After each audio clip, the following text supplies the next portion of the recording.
আমাদের নতুন প্রজন্মের ছেলেরা বলে খানেকা কি? আপনি জানেন খানেকা কি? এই এলাকার মধ্যে কোনো মুসলমান নাই, আল্লাহর ওলি বুজুর্গ এসেছেন দিন প্রচারের জন্য। আমি আপনি আমার এলাকা ছেড়ে যাব না, আমার নবীর নূর বন্টনের জন্য আসছে গ্রামের মধ্যে। কাউকে চিনে না, শব্দ বেদী, কিন্তু তাদের চেহারার মধ্যে খাস নূর, ব্যক্তিত্বের মধ্যে ওয়েট, গাম্ভীর্যতা, চেহারার অ্যাট্রাকশন। যেখানে যায় মানুষ শুধু শুধু পিছনে যায়। কিরে ভাই, ওনার পিছনে পিছনে যাচ্ছেন কেন? বুঝি না, কেমন যেন লাগে, একটু ভালো ভালো লাগে, পিছন থেকে যেতে ইচ্ছে করে না। আমার নবী বলেছেন না, তাদের চেহারা দেখলে আল্লাহ নজরে আসবে, তাদের আমল দেখলে তুমি মনে করবা তুমি বিন দেশের মধ্যে আছো, দুনিয়া আরেকটা, দুনিয়া আরেকটা। তারা জবান দিয়ে যখন কথা বলবে, তাদের জবানের কথার মধ্যে তুমি হিকমতের সমুদ্র খুঁজে পাবে। মানুষ পিছনে পিছনে যাবে, পিছনে পিছনে যাবে। একটা পর্যায়ে এমন আসবে, দোকান দেখলো, বসলো, দোকানি জিজ্ঞেস করতেছে, হুজুর কোত্থেকে আসছে? জি আমি অমুক গ্রাম থেকে। হুজুরের সাথে কথা বলা বলি চলছে, কথা বলা বলি চলছে। দেখেছে ভদ্র মানুষ, একটু চা দিয়েছে, খেয়েছে চা। দোকানি খালি মাথায় হাত দেয়, মাথায় হাত দিচ্ছে। মাথায় হাত দিচ্ছেন কেন? হুজুর আমার একটা মাথা ব্যথা আছে, এত ওষুধ, এত যায় না হুজুর, একটু আসেন তো দেখি। কোথায় মাথা? হুজুর এখানে। আল্লাহুম্মা সাল্লি। দোকানের মধ্যে গিয়ে মাথা ব্যথা তো নাই দেখি। হুজুর এটা কি হইল? মাথা ব্যথা, এতদিনের মাথা ব্যথা হঠাৎ করে কেমনে চলে গেল? হুজুর আপনি বসেন, ঘরে আমার ছেলে একটা অসুস্থ, ওইটারে নিয়ে আসি। ওইটার কি? কয়টার হাত চলে না। দৌড় দেয় ছেলেকে নিয়ে আসি। হুজুর একটু কিছু করেন। আল্লাহুম্মা সাল্লি আলা সাইয়্যিদিনা মুহাম্মদ। এক পরিবার, এক পরিবারের মাধ্যমে এই মানুষ তার হুজুরকে যেতে দেয় না। হুজুর আপনি আমার বাসায় থাকবেন। ওনার তো একটা আশ্রয় দরকার, বাজার তো আল্লাহ বসাবেন। একদিন দুই দিন যেতে পারে নাই, পানি পড়া পুরো এলাকার মধ্যে ছড়িয়ে পড়েছে। অমুক গ্রাম থেকে কোন মানুষ এসেছে, যাকেই ধরে ঠিক হয়ে যায়, যাকেই ধরে ঠিক হয়ে যায়। মানুষ থাকা শুরু করেছে। জোহরের ওয়াক্ত যখন হয়েছে, আমাকে পানি দিতে হবে। হুজুর পানি কেন? একটু উজু করব। অজু করেছেন, হুজুর নামাজে দাঁড়িয়েছেন, ওরা তার নামাজ জানে না। উমা হুজুর একবার দাঁড়ায়, রুকুতে যায়, কিন্তু নামাজ যখন পড়ছে খাস স্থিরতা, গাম্ভীর্য, সুখ, আরাম, সুকুন, ইতমিনানে কলব, এটা তাদেরকে অ্যাট্রাক্ট করেছে। করতে করতে করতে বছর যাইতে পারে নাই, পুরা গ্রাম মুসলমান হয়ে গেছে। ঘটনা যখন ঘটেছে, মানুষ জমে যাচ্ছে। তো জমে যাওয়ার পর উনি বললেন, দেখেন আপনার ঘর তো ছোট, বাইরে থেকে মানুষ আসে, তোমরা একটা কাজ করো, আমাকে ওখানে একটা ঘর করে দাও। হুজুর কেন? আমিও থাকলাম, মানুষকে কিছু শিক্ষা দিলাম, দূর দূরান্ত থেকে যারা আসে তারাও একটু থাকলো। ঘর করে দিয়েছে। ওই যে ঘরটা করে দিয়েছে ওইটাকে খানেকা বলে। ওইটাই হচ্ছে তালিমের প্রথম সেন্টার। যখন ভরপুর মুসলমান হওয়া শুরু করেছে, তখন বলেছে আমার এখন একটা মসজিদ দরকার, জুমা জামাত করতে হবে। আগে খানেকা করেছে আউলিয়ায়ে কেরাম, অতঃপর আপনার এলাকার মধ্যে মসজিদ বাস্তবায়িত হয়েছে। মুসলমানই যদি না থাকে, মসজিদ দিয়ে কি করবে? আউলিয়ায়ে কেরাম জমিন তৈরি করেছে, সেই জমিনের মধ্যে বীজ বপন করার জন্য জমিনকে চাষ দিতে দিতে, চাষ দিতে দিতে, পানি ডালতে ডালতে জমিন তৈরি করেছে। আর একবিংশ শতাব্দী, বিংশ শতাব্দীতে আপনি এসে বলছেন খানেকার দরকার কি? আপনি জানেন না আপনার বাবা ইন্ডাস্ট্রি কিভাবে করেছে?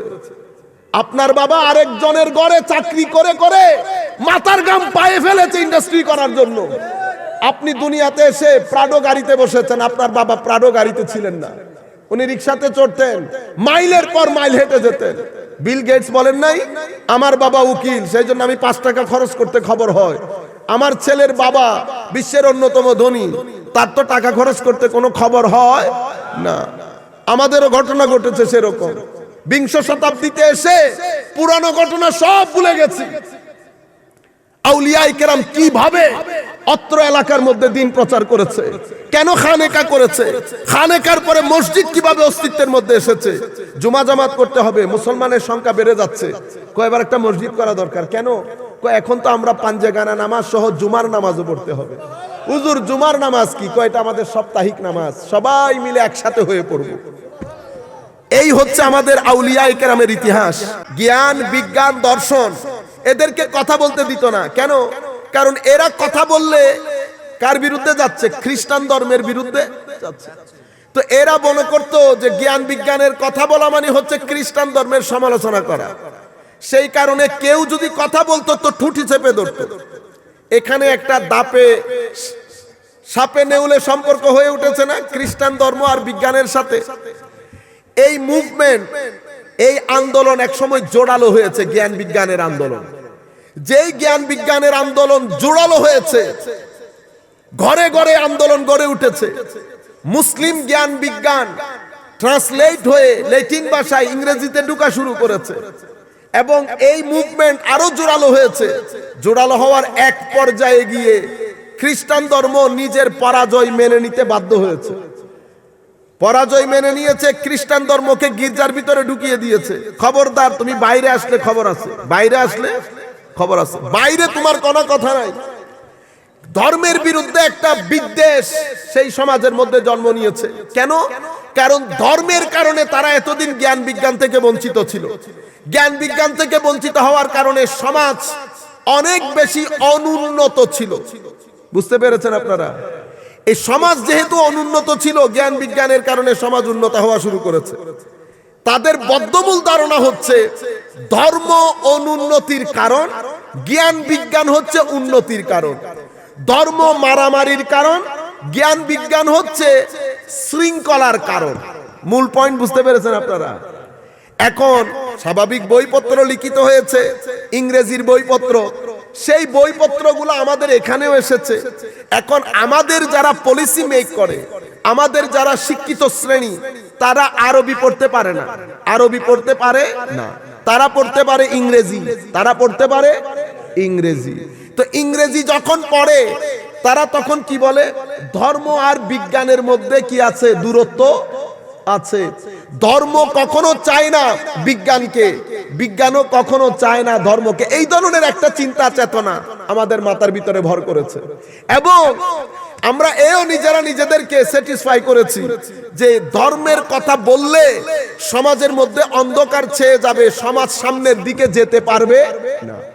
আপনারা মূল পয়েন্টটা বুঝতে পেরেছেন ধর্ম আর বিজ্ঞানের? এটা একটু এই পাশে রাখেন। ফিতনা কেন হচ্ছে সেটা বলি। যখন বিজ্ঞান উঠতে উঠতে উঠতে উঠতে আসমানে গিয়ে লেগেছে, মানুষ চাঁদের দেশে যাচ্ছে, এই অবস্থার মধ্যে খ্রিস্টান ধর্ম বলেন, অন্যান্য যত ধর্ম আছে সব ধর্ম আস্তে আস্তে কি করতেছে? সাপ যেমন গর্তে ঢুকে যায়, ধর্মগুলো গর্তে ঢুকে যেতে শুরু করেছে। ধর্মগুলা বিজ্ঞানের চোখে চোখ রাখতে ভয় পাচ্ছে, কারণ বিজ্ঞান যদি চ্যালেঞ্জ করে বসে, ধর্ম বিজ্ঞানের উত্তর করতে পারবে না। ঠিক এই সময়ের মধ্যে পুরো পৃথিবীর মানচিত্রের মধ্যে একমাত্র ধর্ম ইসলাম এমনে দাঁড়িয়ে আছে, এক হাতে কোরআন আর এক হাতে মুহাম্মদুর রাসূলুল্লাহ সাহেবে কোরআন। এই দুই জিনিস নিয়ে পুরা পৃথিবীর বুকে এক ধর্ম দাঁড়িয়ে আছে এবং ডেকে ডেকে বলছে, এই পৃথিবীর বিজ্ঞানীরা, কোন মায়ের ছেলে বিজ্ঞানী হয়েছিস আয় আমার কাছে।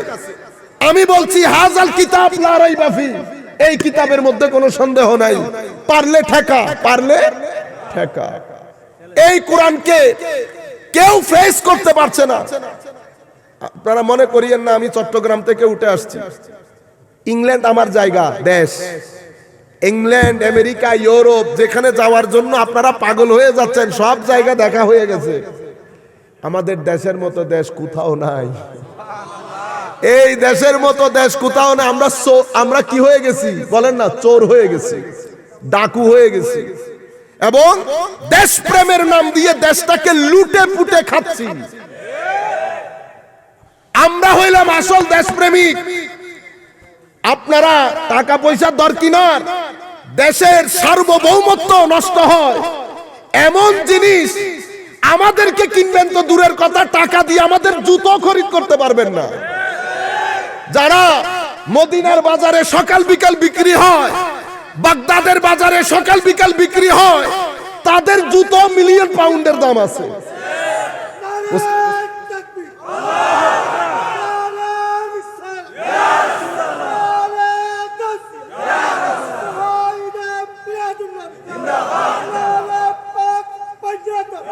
টিভির মধ্যে এক পাশে কথা বলে চলে যান, হুজুর হুজুর হুজুর বিতি। ও ভাই, আসল দেশপ্রেমিক উলামায়ে কেরাম। বাংলা ভাষার চর্চা হয় উলামায়ে কেরামের ঘরে, পিতার চর্চা হয় গ্রামীণ মানুষের ঘরে। যারা আপনারা অতিমাত্রায় মহব্বত দেখান, সবাই ইংরেজিতে কথা বলেন। কি ভাষায়? ইংরেজি ভাষায়।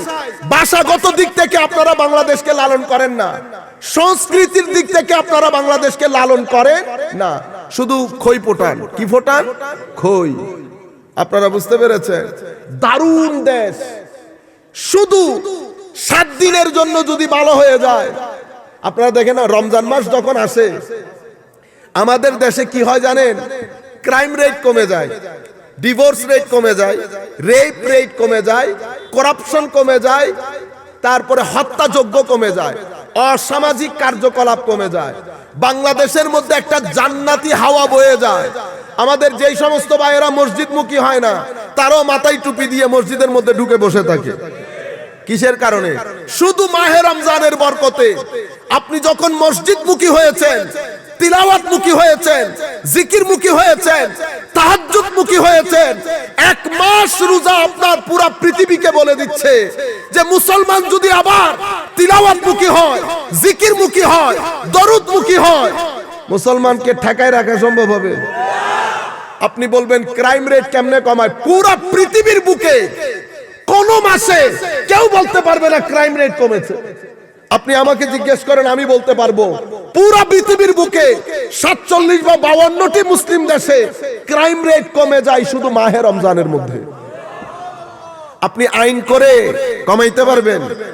লাখ আইন করেন, আপনি ক্রাইম রেট কমাইতে পারবেন না।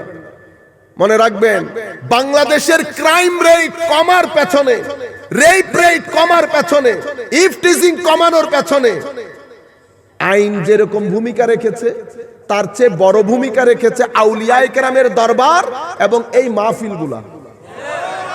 এই মাহফিলগুলা, আপনারা এই মাহফিলকে আন্ডার এস্টিমেট করার কোনো সুযোগ নাই। জাতি গঠনের ক্ষেত্রে ঢাকা বিশ্ববিদ্যালয় যে ভূমিকা পালন করছে, ঠিক সেম কোয়ালিটির ভূমিকা মিলাদুন নবী পালন করছে। দুইটা দুই ধরনের ভূমিকা, একটা ব্রেইনের কাজ করছে আর একটা এটার কাজ করছে। একটা চরিত্র গঠনে সহায়তা করছে আর একটা জ্ঞান বিজ্ঞানের ডেভেলপমেন্টে সহায়তা করছে। চরিত্র ছাড়া জ্ঞান বিজ্ঞান জাতিকে ধ্বংসের মুখে নিয়ে যাবে। জ্ঞান বিজ্ঞান ছাড়া চরিত্র জাতিকে উন্নতির দিকে নিয়ে যাবে না। দুইটাই আপনার জন্য দরকার। সেই কারণে আমার নবীকে আল্লাহ যখন পাঠিয়েছেন, দায়িত্ব দুইটা দিয়েছেন, একটা ব্রেইনের দায়িত্ব, একটা কলবের দায়িত্ব। ব্রেইনের জন্য ইউআল্লিমুহুমুল কিতাবা ওয়াল হিকমা, তালিম, আর কলবের জন্য ইউজাক্কিহিম, অন্তরের পরিশোধন। আমাদের জন্য অন্তরের পরিশোধনও দরকার, তালিমও দরকার। অন্তরের পরিশোধন কোথায় করবেন? আপনাদের প্রাইমারি স্কুলে না, কলেজে না, ঢাকা বিশ্ববিদ্যালয়ে, চিটাং বিশ্ববিদ্যালয়ে না, অক্সফোর্ড ইউনিভার্সিটিতে না, কোথাও কলব পরিষ্কারের মেশিন নাই।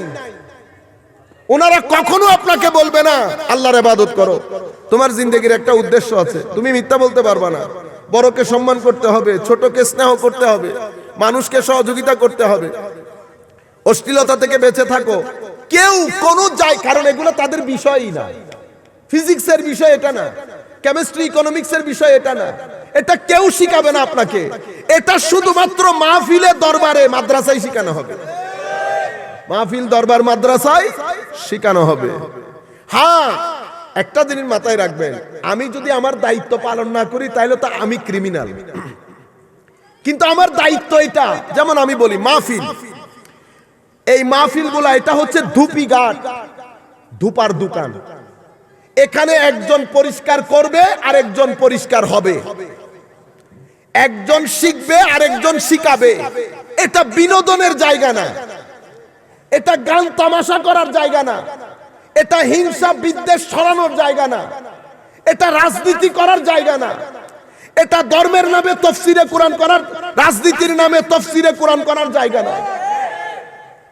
এটার জায়গা হচ্ছে আমি পরিষ্কার করব আর একজন পরিষ্কার হবে, আমি শিখাবো আর একজন শিখবে, আমি শরীর, রূহ, এই সমস্ত বিষয়ে তালিম দেব আর একজন তালিম নেবে।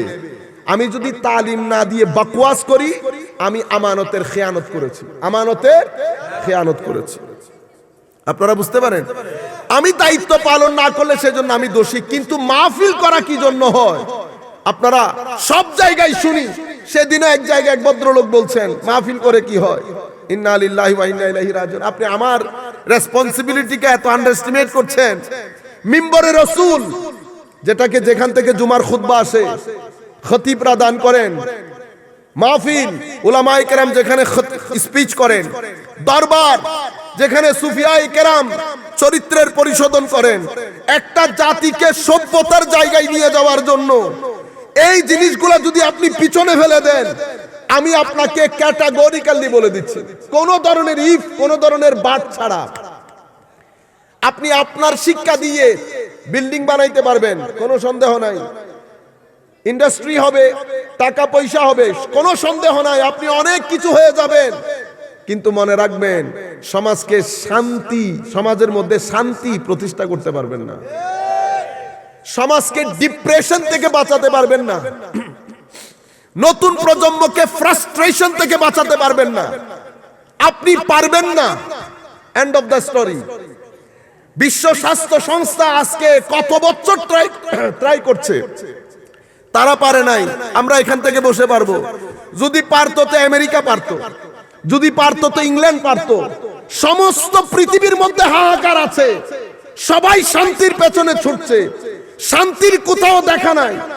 চার পকেটে টাকা আছে, সে ফর এক্সাম্পল এখানে আমাদের হুজুরের কাছে যদি আমেরিকান পাসপোর্ট থাকে, 10, 12, 15 লাখ টাকা থাকে, উনি যদি বলেন হুজুর আসেন আমি কালকে একটু দুবাই যাব, কেন? সকালবেলা নাস্তা করার জন্য। তো লাঞ্চ কোথায় করবেন? লাঞ্চ কুয়েতে করবে।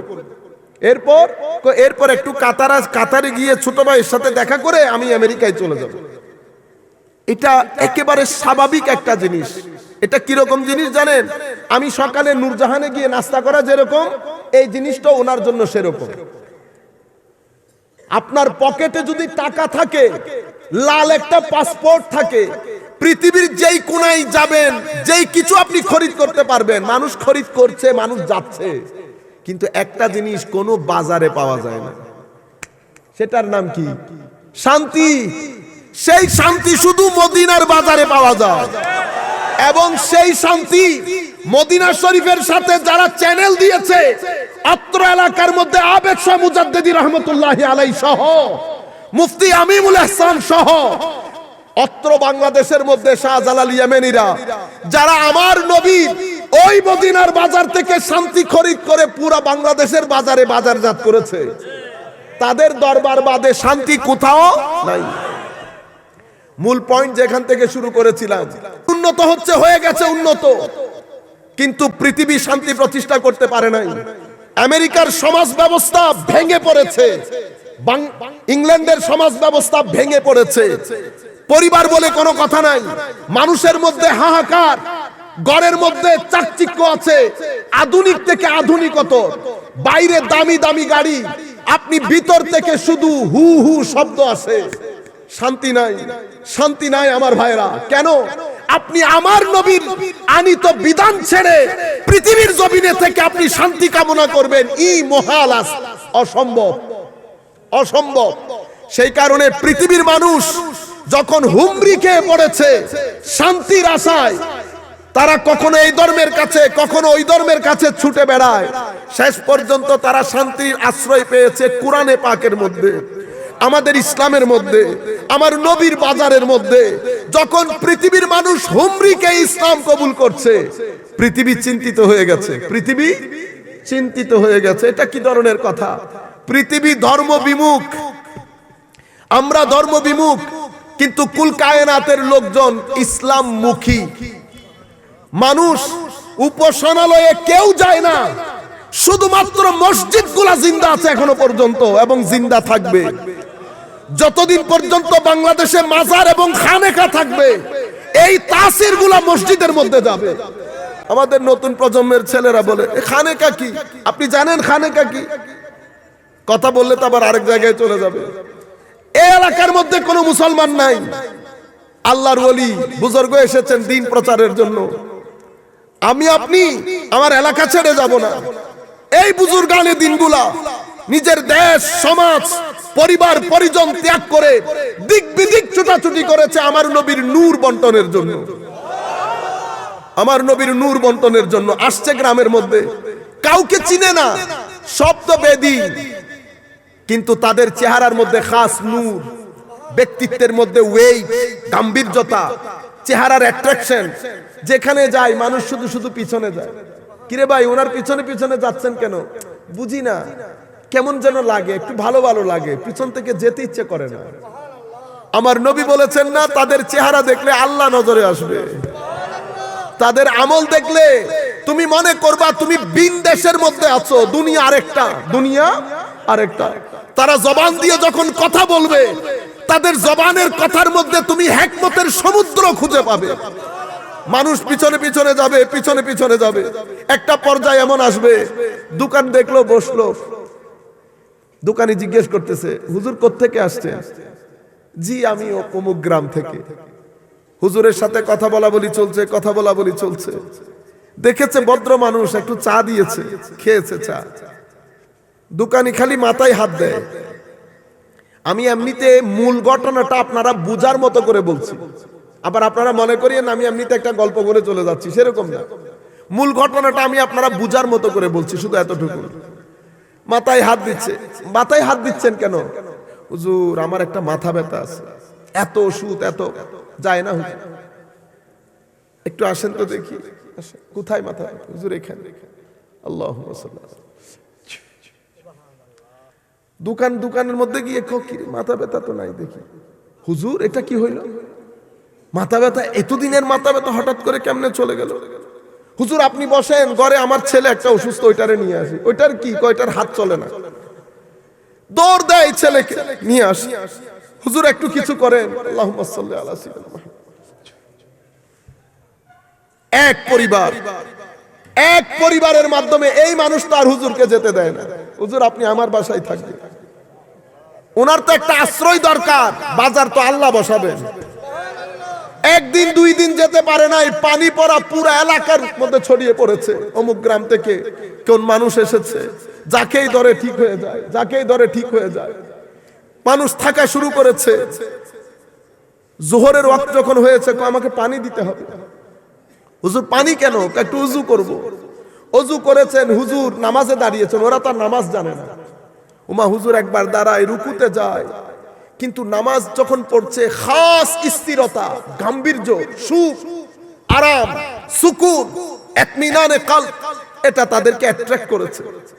করতে করতে করতে বছর যাইতে পারে নাই, পুরা গ্রাম মুসলমান হয়ে গেছে। আল্লাহ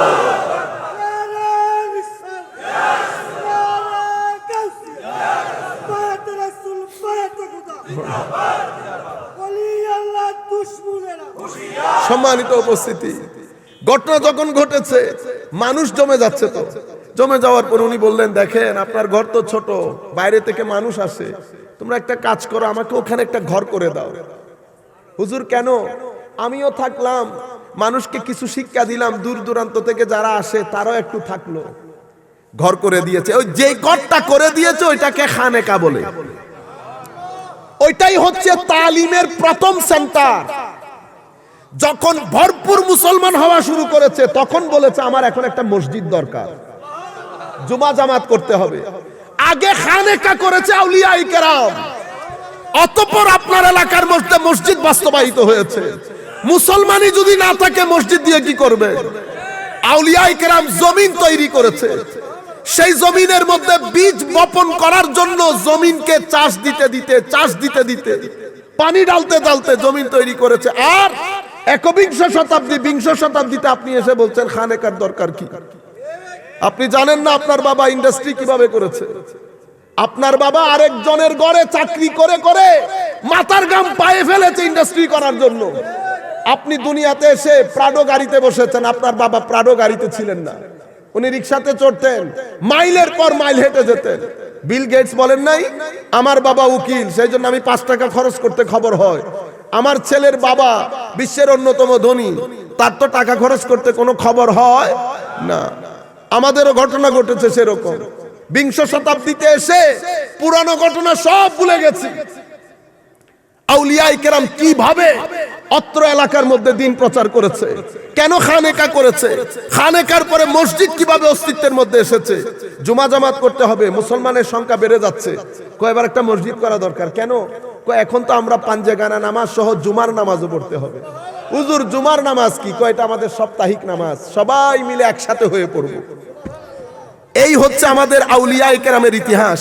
সম্মানিত উপস্থিতি, যেখান থেকে শুরু করেছিলাম, যখন পৃথিবী দেখলো যে একমাত্র দিন মানুষ হুমরিকে সেই দিনের মধ্যে পড়ছে, আমেরিকা বলেন, ইংল্যান্ড বলেন, ডিপ্রেশনের জন্য, হতাশার জন্য মিলিয়ন মিলিয়ন পাউন্ড বছরে খরচ করে তাদের ছেলেরা দিন বদিন আত্মহত্যার দিকে চলে যাচ্ছে। সমাজ ক্রাইম রেট কমানো যাচ্ছে না, ডিভোর্স রেট কমানো যাচ্ছে না, পারিবারিক ভাঙন কমানো যাচ্ছে না। কেন? শুধুমাত্র আপনারা ধর্ম দিন ছেড়ে দেওয়ার কারণে। এখন মানুষ যখন ইসলামের মধ্যে আসছে তো কিছু না কিছু করতে হবে না। কিরকম করতে হবে? বাইরে থেকে আক্রমণ করা যাবে না, আক্রমণ ভিতর থেকে করতে হবে। আমার নবীর জমানা থেকে আজকের দিন পর্যন্ত মুসলমানদের উপর আক্রমণ দুই মুখী। কয়মুখী? একটাকে আমরা বলি খারেজি, আরেকটাকে বলে দাখিলি। একটা ভিতর থেকে আরেকটা বাইরে থেকে, একটা ইন্টেরিয়র একটা এক্সটেরিয়র, একটা ইনার সাইড একটা আউটার সাইড, একটা ইন্টারনাল একটা এক্সটার্নাল, একটা ভিতর থেকে। ভিতর থেকে কারা করে? মুনাফিকরা। মুনাফিকরা ম্যান অফ ডাবল ফেসেস, তাদের চেহারা দুইটা। সূরা তাওবার মধ্যে আপনি পাবেন এই মুনাফিকরা আমার নবী যখন জিহাদে ছিল মসজিদ প্রতিষ্ঠা করেছে, জিহাদে যায় নাই, বিভিন্ন টাল বাহানা দেখিয়ে জিহাদে যায় নাই। আমার নবী যখন ফেরত এসেছে, নবী যখন জিহাদের ময়দানে সবাই মিলে মিটিং টিটিং করে নিয়েছে, কি করা যায় মুসলমানদের অগ্রযাত্রা রোধ করার জন্য। আবার মুসলমানদের অগ্রযাত্রা রোধ করার জন্য কি করা যায়? মুসলমানদের ঐক্যে ফাটল সৃষ্টি করার জন্য কি করা যায়? একটা মসজিদ প্রতিষ্ঠা করি। কেন? মন্দির প্রতিষ্ঠা করলে তো হবে না, গির্জা মাধ্যমে তো আর বিরোধিতা করা যাবে না। মুসলমানরা তো এখন প্রতিষ্ঠিত, যা করব ভিতর থেকে করতে হবে। মসজিদ প্রতিষ্ঠা করি, মসজিদ দিয়ে কাজ চালাবো, কেউ সন্দেহ করবে না। করছে মসজিদ প্রতিষ্ঠা। আমার আল্লাহ আমার নবীকে জানিয়ে দিয়েছেন, হাবিব ওয়াল্লাযীনা ইত্তাখাযু মাসজিদান দিরারান ওয়া কুফরান ওয়া তাফরীকান বাইনাল মুমিনিন ওয়া ইরসাদান লিমান হারাবাল্লাহ ওয়া রাসূলা, সূরা তাওবার আয়াত। হাবিব, এরা একটা মসজিদ বানিয়েছে, এটা দেরার, এটা ক্ষতির জন্য বানিয়েছে, আপনাদেরকে ধোঁকা দেওয়ার জন্য, মুসলমানদের সামগ্রিকভাবে লস করানোর জন্য এরা এই মসজিদ বানিয়েছে। উদ্দেশ্য কি? কুফরা, কুফরির উপর, তাফরীকা বাইনাল মুমিনিন, মানে মুসলমানদের বৃহত্তর ঐক্যে ফাটল সৃষ্টি করার জন্য। শব্দগুলা খেয়াল করেন, মুসলমানদের বৃহত্তর ঐক্যে ফাটল সৃষ্টি করার জন্য। ওয়া ইরসাদাল লিমান হারাবাল্লাহ ওয়া রাসূলা, যারা আল্লাহ এবং রাসূলের বিরুদ্ধে কাজ করছে তাদেরকে শেল্টার দেওয়ার জন্য। এই উদ্দেশ্যে তারা মসজিদটা প্রতিষ্ঠা করে। সেই যুগ থেকে এই যুগ পর্যন্ত আমাদেরকে সবচেয়ে বেশি ক্ষতি সাধন করেছে আমাদের ভিতরের লোক। এরাই কখনো আমার নবীর শানে বিয়াদবির বাজার গরম করে। এটাও আমাদের কালচারের মধ্যে। হে মুহাম্মদ সাল্লাল্লাহু আলাইহি ওয়াসাল্লাম, আপনি বন্টন যে করেছেন এটা সুন্দর হয় নাই, এটা কোনো কাফের মুশরিক বলে নাই, আমাদের মধ্য থেকে একজন বলেছে। আমার নবী কি বলেছে জানেন? বলে কি? বলে কি? তুমি কার সাথে কথা বলছো তুমি বুঝতে পারছো? লাউলা মাদিল মাইয়াদিল, আমার বন্টন প্রক্রিয়া সুন্দর না হলে তো কার বন্টন প্রক্রিয়া সুন্দর হবে? তুমি বুঝছো? ইয়াতিনি খবরুস সামা সাবাহান ওয়া মাসাআন, জিবরিল ওহী নিয়ে আমার ঘরের দরজায় সকাল বিকাল দাঁড়িয়ে থাকে, তুমি আমাকে বলছো আমার বন্টন প্রক্রিয়া সুন্দর না। এই ব্যক্তি উঠে চলে যায়।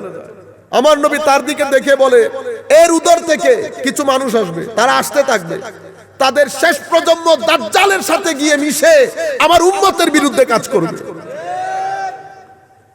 তাদের নামাজ রোজা তিলাওয়াতে কোরআন তোমাদের চেয়ে অনেক বেশি হবে, কিন্তু না তারা ধর্মের ভিতরে থাকবে, না ধর্ম তাদের ভিতরে থাকবে।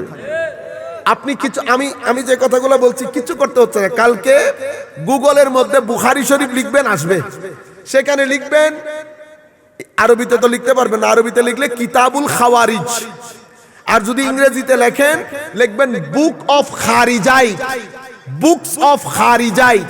এটা লিখলে হাদিসগুলো ধারাবাহিক ভাবে চলে আসবে। আমরা ইমাম বুখারীর দরবারে লাখ স্যালুট করি, হুজুর আপনি উম্মতের উপর কত বড় ihsan করেছেন।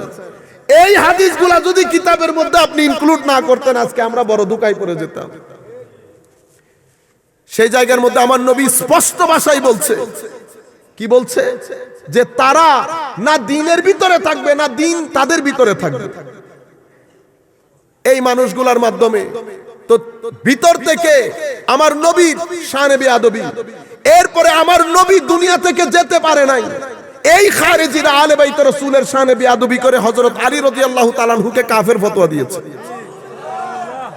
আবার এদের মাধ্যমে আমার ভাইরা চিন্তা করতে পারবেন, তাদের রিয়াকশন স্বরূপ আবার আমাদের কিছু ভাই সাহাবায়ে কেরামকে গালিগালাজ করা শুরু করে। আমি এখনো কিন্তু কাফের মুশরিকদের কথা বলছি না আপনাদেরকে, আমাদের গোলা করছি।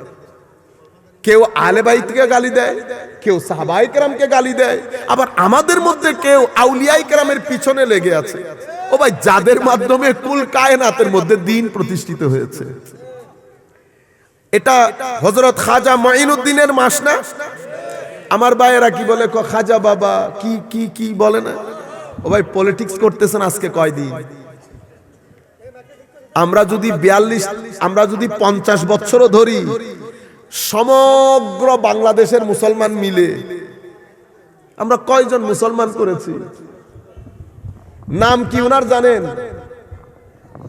মুঈনুদ্দিন, दीन को मदद करने वाला। ওনার পূর্বে এসেছে মহিউদ্দিন, যেটাকে আমরা গৌসুল আজম বলি। তো মহিউদ্দিন এসে ধর্মকে জিন্দা করেছে, মুঈনুদ্দিন এসে ধর্মের গোড়ায় পানি ঢেলেছে। কারণ মহিউদ্দিন মানে জিন্দা করনে ওয়ালা, মুঈনুদ্দিন মানে মদদ করনে ওয়ালা। তো একজন জিন্দা করেছে, আরেকজন গাছের নিচে পানি দিচ্ছে। সেই সময়ের মধ্যে আমার নবীর উম্মতের আরেকজন দাঁড়িয়েছে, তার নাম হচ্ছে শিহাবউদ্দিন সোহরাওয়ার্দী। শিহাবউদ্দিন, শিহাব নক্ষত্র। উনি এসে কি করেছেন? উনি লাইট টাইট লাগিয়ে আমার নবীর উম্মতের বাজারকে আলোকিত করে দিয়েছেন। শিহাবউদ্দিন যাইতে পারে নাই, বাহাউদ্দিন দাঁড়িয়ে গেছে নকশেবন্দ। বাহাউদ্দিন নকশেবন্দ দাঁড়িয়ে গেছে। বাহাউদ্দিন এসে তো পুরো দিন বানিয়ে দিয়েছে রাতকে। সুবহানাল্লাহ। মহিউদ্দিন, মুঈনুদ্দিন, শিহাবউদ্দিন, বাহাউদ্দিন। সম্মানিত উপস্থিতি, এই আন্দাজে আউলিয়ায়ে কেরাম দ্বীনের খেদমত করেছে, আর আমার ভাইয়েরা রাত দিন আউলিয়ায়ে কেরামের পিছনে লেগে আছে। এক, এরপরে দেখেন যেই যেই জিনিসগুলোর মাধ্যমে উম্মতে মুসলিমার মধ্যে গত 1300 বছরে ঐক্য প্রতিষ্ঠিত হয়েছে, জানেন সেগুলা কি? ঈমানের ক্ষেত্রে কুল কায়নাতের সমগ্র মুসলমান 90 ভাগেরও বেশি আহলুস সুন্নাহ ওয়াল জামার আকীদার উপর প্রতিষ্ঠিত হয়ে ঐক্যমত প্রতিষ্ঠিত হয়েছে। কিসের উপর? আহলুস সুন্নাতে ওয়াল জামা। আকীদার ক্ষেত্রে, আমলের ক্ষেত্রে কুল কায়নাতের মুসলমান 95 ভাগেরও বেশি মাযহাবের অনুকরণ অনুসরণের উপর একমত পোষণ করেছে। আজকে না তো আমার ভাই, 1200, 1300, 1400 বছরে উম্মতের ঐক্যমত্য 4 মাযহাবের উপর, শিয়া মাযহাবটা বাদ দিয়ে। এরপরে তৃতীয় যেটার উপর ঐক্য প্রতিষ্ঠিত হয়েছে সেটা হচ্ছে উম্মতে মুসলিমা 95 ভাগ উম্মত যেই কোনো একজন আল্লাহর ওলির নিসবতের ধারক এবং বাহক ছিলেন, আছেন। আপনারা বুঝতে পেরেছেন? এখন যদি আপনি আমাকে সংক্ষিপ্তভাবে বলতে দেন আহলে সুন্নাত ওয়াল জামাতকে কিভাবে চিনবো, ভেরি সিম্পল।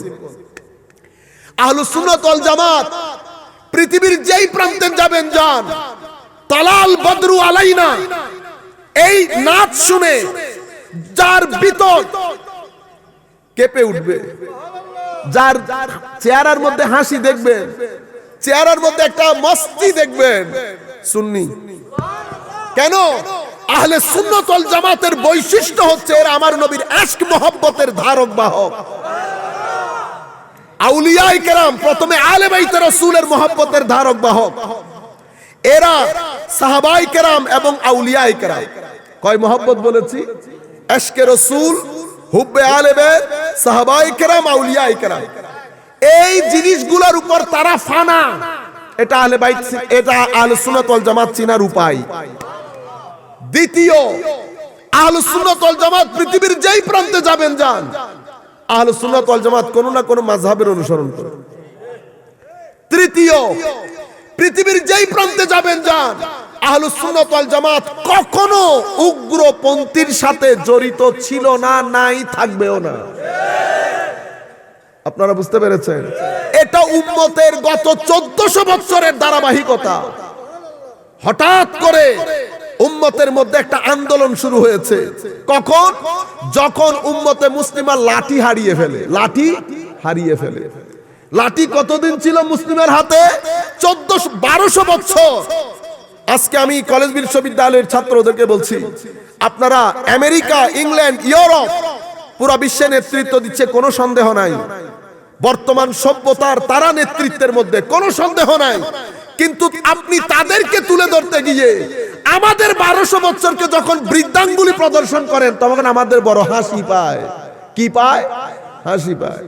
আমি একটা প্রোগ্রামে ছিলাম, একজন ইংলিশ খুব একেবারে না অহংকার করে উই কি বলছে, we Europe, we American, we British, আমরা এটা করেছি, আমরা ওইটা করেছি, এটা আমাদের আবিষ্কার, ওইটা আমাদের আবিষ্কার বলতে বলতে বলেছে। আমার বক্তব্যের সময় যখন এসেছে, আমিও বলছি, আমি আপনার দৃষ্টি আকর্ষণ করছি। তো উনি বলছেন, yes you talking to me. Allah, হ্যাঁ, আপনার দৃষ্টি। সভ্যতার বল আপনার কোর্টে। 250 বছরও খেলেন নাই, দুর্বল হয়ে গেছেন। এই বল নিয়ে বেটা আমি 1200 বছর খেলেছি। কয় বছর? 1200 বছর। 1-2 পৃথিবীতে না তো 3 মহাদেশে আমার সূর্য কখনো অস্তমিত হয় নাই। এই ইতিহাস এখন কেউ কাউকে বলে না। আমাদেরকে আপনি আন্ডারএস্টিমেট করবেন বিশ্ববাজারের মধ্যে, আমরা পড়ে গেছি, কোনো সন্দেহ নাই। কিন্তু আমরা 1200 বছর পৃথিবীকে দর্শন শিখিয়েছি, বিজ্ঞান শিখিয়েছি, জ্ঞান শিখিয়েছি, সংস্কৃতি শিখিয়েছি। পুরা 3 মহাদেশ আমরা শাসন করেছি। পৃথিবী মেডিকেল সায়েন্স জানতো না, আমরা মেডিকেল সায়েন্স শিখিয়েছি। পৃথিবী ফিজিক্স জানতো না, আমরা ফিজিক্স শিখিয়েছি। 1200 বছর সভ্যতার এই বল নিয়ে নাড়াচাড়া করেছি। আমরা কিন্তু পড়ে যাই নাই ষড়যন্ত্র করে। আমরা যখন নিজেদের চরিত্র নষ্ট হয়ে গেছে, আমরা নিজেদের কারণে নিজেরা লস করেছি। তোমরা 250 বছরের মধ্যে তোমরা এই বলটাকে নষ্ট করে দিচ্ছ। তোমরা বুকে হাত দিয়ে বলো, তোমাদের সমাজ ব্যবস্থা আগের মতো আছে, তোমাদের সমাজ ব্যবস্থা ধসে পড়েছে। তোমরা নিজেদের এই কালচার পুরো পৃথিবী ব্যাপী ছড়িয়ে দিয়ে আমাদের পুরো পৃথিবীর যুবকদের অন্তরকে ডিপ্রেসড করে ছেড়ে দিয়েছো, ফ্রাস্ট্রেটেড করে ছেড়ে দিয়েছো, রেপ বাড়িয়ে দিয়েছো অশ্লীলতার নাম দিয়ে। পুরো পরিবার ব্যবস্থা তছনছ করে দিয়েছো। তোমরা আবার বলো উই। তুমি আমাকে আবার আন্দাজ, তুমি কোন পুকুরের মাছ? তুমি আমার সাথে কম্পেয়ার করতে হলে 700 বছর আগে খেলো বই নিয়ে, তারপরে না তুমি আমার লগে কম্পেয়ার করবা। খেলো নাই 250 বছর, আমার লগে আবার তুমি কম্পেয়ার করতে আসো। আপনারা বুঝতে পেরেছেন? না জানলে অনেক কিছু। আমাদের তো সমস্যা হচ্ছে হোয়াইট স্কিন দেখলে আবার আমাদের ইয়া থাকে না, হুঁশ থাকে না। পরে ইভেন আমাদের বাংলাদেশের কথা যদি আমরা বলি, আপনার কি মনে হয় কোন দিক দিয়ে আমাদেরকে বলে না তৃতীয় বিশ্ব, থার্ড ওয়ার্ল্ড কান্ট্রি? আরেকজনও বলেছে থার্ড ওয়ার্ল্ড কান্ট্রি একটা জায়গার মধ্যে, একটা বক্তব্যের মধ্যে। আমি বলছি না, আপনি উইথড্র করতে হবে আপনার বক্তব্য। কিসের third world country? 500 crore crore টাকা যেই দেশে সাপ্তাহিক করাপশন হয়, সেই দেশ কি গরিব দেশ? আরে ভাই, যেই দেশের মধ্যে ঢাকা বিশ্ববিদ্যালয়ের মতো বিশ্ববিদ্যালয় আছে, বুয়েটের মতো বিশ্ববিদ্যালয় আছে, সেই দেশ গরিব হয়? 10 বছরের জন্য স্থিতিশীলতা প্রতিষ্ঠা করে দেখান, আমরাও দেখাবো অক্সফোর্ড আগে না ঢাকা ইউনিভার্সিটি আগে। আল্লাহ রাব্বুল আলামিন ব্রেইন আমাদেরকে দান করেছেন, কিন্তু আমাদের চরিত্র নষ্ট হয়ে গেছে। নষ্ট হয়েছে, শুধু নষ্ট না, অতিমাত্রায় নষ্ট হয়ে গেছে। অতিমাত্রায় দুনিয়াদার, অতিমাত্রায় লোভ আমাদেরকে বিয়ে বসেছে। নিষ্ঠা খতম হয়ে গেছে, সততা খতম হয়ে গেছে, জুলুমের বাজার গরম হয়েছে। যেই যার কাছে পারছি মার ঠেকিয়ে জুলুম করে করে খাচ্ছি। অথচ উঠার জন্য যা কিছু প্রয়োজন আল্লাহ রাব্বুল আলামিন আমাদেরকে দান করেছেন। সম্মানিত উপস্থিতি, বিশ্ব যখন এই ঘটনা দেখেছে তো বিশ্ব টাকা খরচ করা শুরু করছে। টাকা খরচ করা শুরু করছে। তো টাকা খরচ কেমনে করতে হয় আল্লাহ পাক জানে কেমনে করছে। আমরা তো ঘটনা ঘটতে দেখতেছি, ঘটনা কিভাবে ঘটনা হচ্ছে আমরা দেখছি।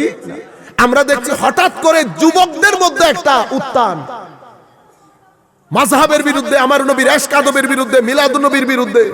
উম্মতের মধ্যে মসজিদে মসজিদে ফিতনার বাজার গরম হয়েছে, ফিতনার বাজার গরম হয়েছে।